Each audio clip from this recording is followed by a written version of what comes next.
सोचिए कि आप 10,000 फीट की ऊंचाई से गिर रहे हैं और फिर भी बच जाते हैं। ये नामुमकिन सा लगता है, लेकिन यह कहानी है 17 साल की लड़की जूलियन की, जिसने मौत को मात दी और अपनी जिंदगी की जंग लड़ी।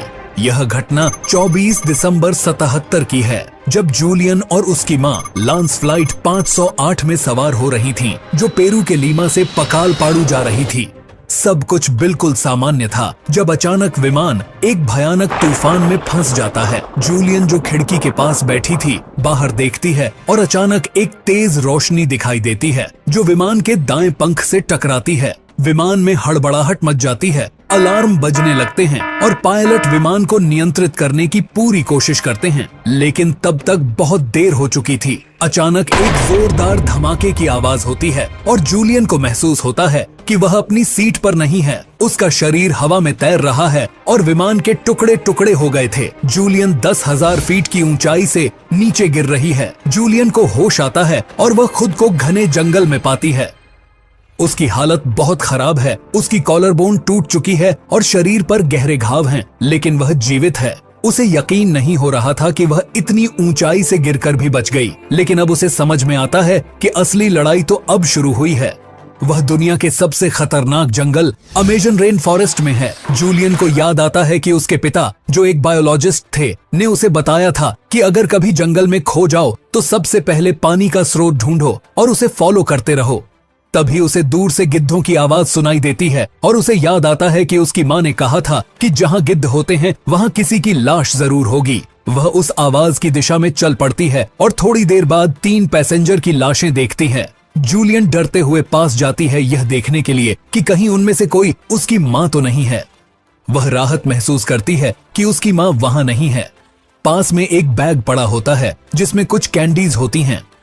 पिछले 3 दिनों से भूखी जूलियन के लिए ये कैंडीज किसी खजाने से कम नहीं थीं। उसने एक छोटी सी कैंडी खा ली, यह सोचते हुए कि शायद कल कुछ और मिल जाएगा, लेकिन उसे नहीं पता था कि आने वाले कई दिनों तक उसे केवल इन्हीं कैंडीज पर निर्भर रहना पड़ेगा। वह दिन बीतते जाते हैं और जूलियन को एक नदी की आवाज सुनाई देती है। उसे अपने पिता की सलाह याद आती है, follow the water, it will lead you to civilisation. वह नदी के साथ साथ चलने लगती है। कई दिन बीत जाते हैं, उसकी हालत बिगड़ती जाती है, लेकिन वह हार नहीं मानती। जूलियन की हालत इतनी खराब हो जाती है कि अब आगे बढ़ना लगभग असंभव हो चुका था। इसलिए उसने फैसला किया कि वह नदी में तैरकर आगे बढ़ेगी। अगले 2 दिन तक वह नदी में तैरती रहती है, सिर्फ अपने जिंदा रहने के लिए। अब उसे जंगल में 8 दिन हो चुके थे और वह लगातार संघर्ष कर रही थी। एक दिन जब वह नदी में तैर रही होती है, उसे महसूस होता है कि कुछ सरसराहट हो रही है, जैसे कुछ उसकी चोटों को अंदर से खा रहा हो।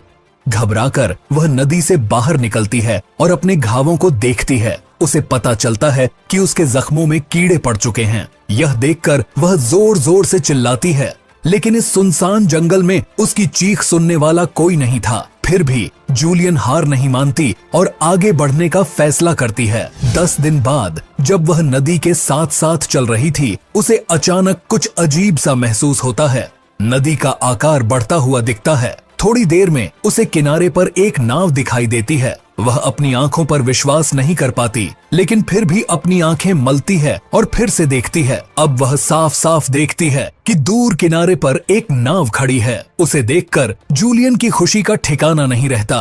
वह जल्दी से नाव की तरफ तैरती है और उस पर चढ़ जाती है। पास में एक कैन होता है जिसमें पेट्रोल है। वह पेट्रोल को अपने घावों पर डालती है ताकि घावों में पड़े कीड़े मर जाएं। कुछ घंटों बाद 3 स्थानीय शिकारी नाव के पास आते हैं और जब वे जूलियन को देखते हैं तो वे हैरान रह जाते हैं। वे उससे पूछते हैं तो जूलियन सिर्फ इतना कह पाती है, मैं लांसा फ्लाइट 508 की पैसेंजर हूँ, और बेहोश हो जाती है। यह सुनकर वे समझ जाते हैं कि उन्होंने एक चमत्कार देखा है। वे उसे सुरक्षित बाहर निकालते हैं और इस तरह जूलियन की अद्भुत कहानी दुनिया के सामने आती है। अगर आपको ऐसी